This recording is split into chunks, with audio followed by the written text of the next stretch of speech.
This guy got rejected by every college he applied to, so he decided to just start his own university. At first, he only wanted to fool his parents, but on registration day, over 1,000 people showed up, and each one paid $20,000 in tuition. Just like that, this guy became a millionaire. Well, since things had gone this far, he figured he might as well give it a shot. A few years later, this fake university had become a world-renowned institution. Top students from every state were fighting tooth and nail to get in. The school even produced numerous political leaders and presidents. Here's the kicker. This isn't just some movie plot, it's based on a true story. Bartleby's story goes like this. Back in school, he was a total nobody. Academics, terrible, sports, even worse. The only thing he excelled at was making excuses. Faking sick to skip class, pretending to have a stomachache to get out of fitness tests. He had it all down to a science. Despite all this, he still thought he was doing pretty well. That delusion lasted until his college entrance exam scores came back. The cutoff score was 374, and he only got 60-something. His parents were going to kill him, so Bartleby launched into this elaborate analysis for his parents. The average cost of college is what, $20,000 a year? Now, according to these estimates that I got off the web, you can pass those around, someone with no education beyond high school can expect to make about $20,000 a year in the current job market. Now that being said, over the next 4 years, you could either spend $80,000 or I could make $80,000. But they weren't buying it. No matter how much money you make, you'll still only have a high school diploma. You'll be stuck with that your whole life. Besides, college grads are already struggling to find jobs. What do you think you're going to do with just a high school education? There was no fooling them. Bartleby had to come clean. His parents were furious. How could they face their neighbors and co-workers?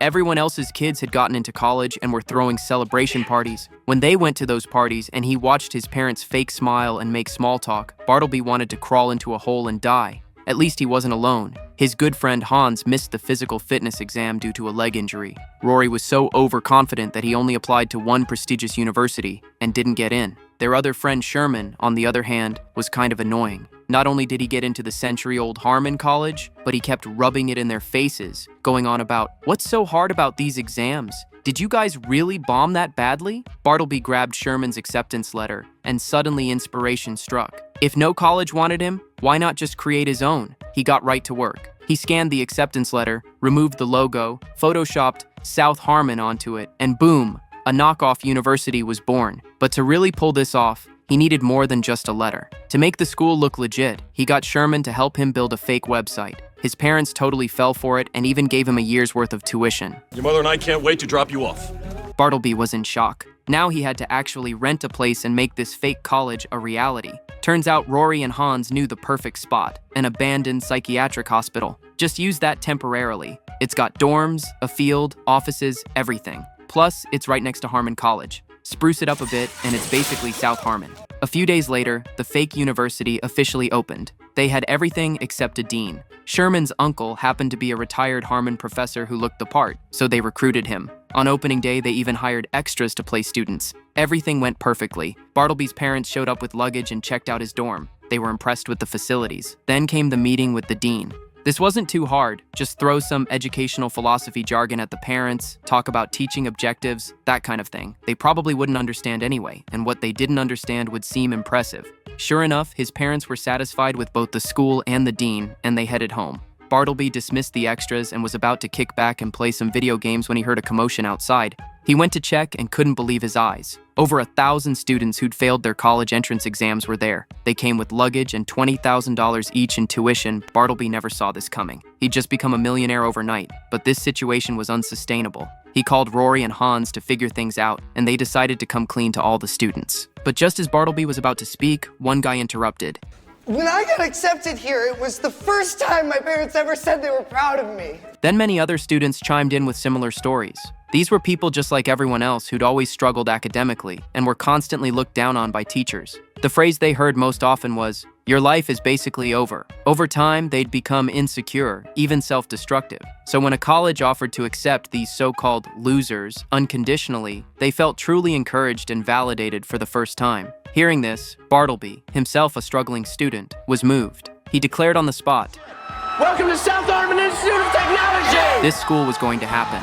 Just like that, what was supposed to be a confession turned into an opening ceremony, and Bartleby became the dean. But now came the question, what should they actually teach? To quickly develop a curriculum, Bartleby visited Harmen College next door to get some ideas. What he found was that the classes there were incredibly boring. Anyone who's been to college knows that 90% of students are either sleeping or playing games. The few who pay attention only do so to get good grades and continue their education. Not a single person was there to actually gain knowledge or learn real skills. Bartleby was totally disheartened. He decided not to copy them and instead develop an entirely new teaching model. After observing for a few days, he noticed that the students at his school actually had tons of interests and hobbies. So he had everyone write what they wanted to learn on a blackboard. The next day, South Harmon's first class schedule was born. The courses were amazing. Cooking classes, yoga, the art of persuasion, dating 101, you name it. If someone suddenly wanted to learn something new, they could add it any time. Bartleby used the tuition money to buy all the necessary equipment. He just provided the space and tools. As for teachers, the students were the teachers. These kids had been constantly criticized their whole lives because school only valued academics,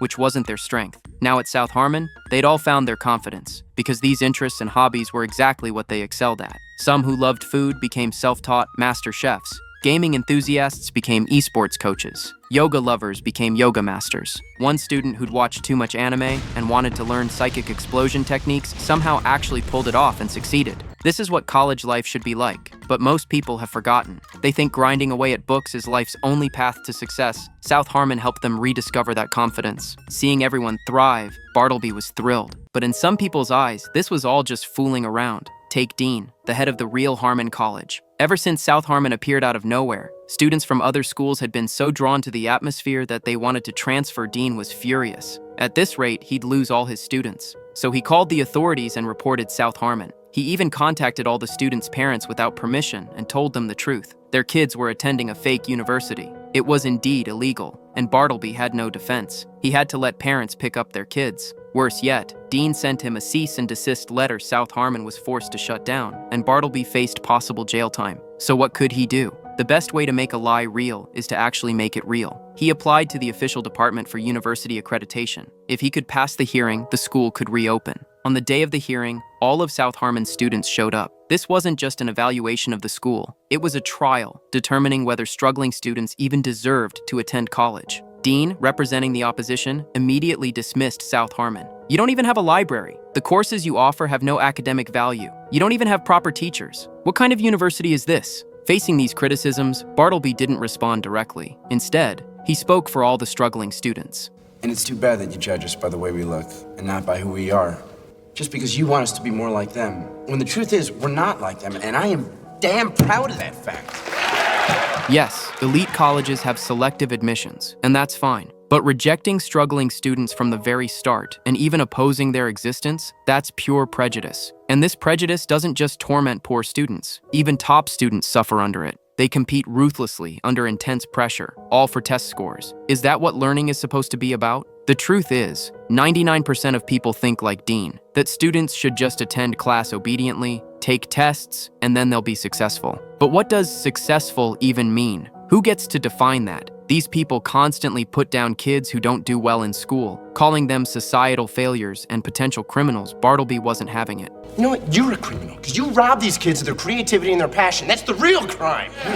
His words earned thunderous applause. Even the judge thought he made an excellent point. Isn't the purpose of education to help children discover more possibilities and become better people? Though Bartleby's initial motives for starting the school were questionable, his values were commendable. After careful consideration, the judge decided to officially approve South Harmon's operation. Right then and there, Bartleby and all the students went wild with joy. They'd finally been recognized. Later, this school not only became world-renowned, but also produced many talented individuals. So never underestimate anyone. Every person has unlimited potential. Maybe they're the ones who'll change the world. The movie I'm talking about today is called Accepted. It's the origin story of a private university, an underdog's comeback tale, and performance art exploring the meaning of education. From childhood, we're taught that studying hard is the only way forward, or that once college entrance exams are over, you can do whatever you want in college. Later, we realize that pressure never ends. It only gets worse and more anxiety-inducing. That's because many traditional educational views ignore human freedom and even suppress creativity.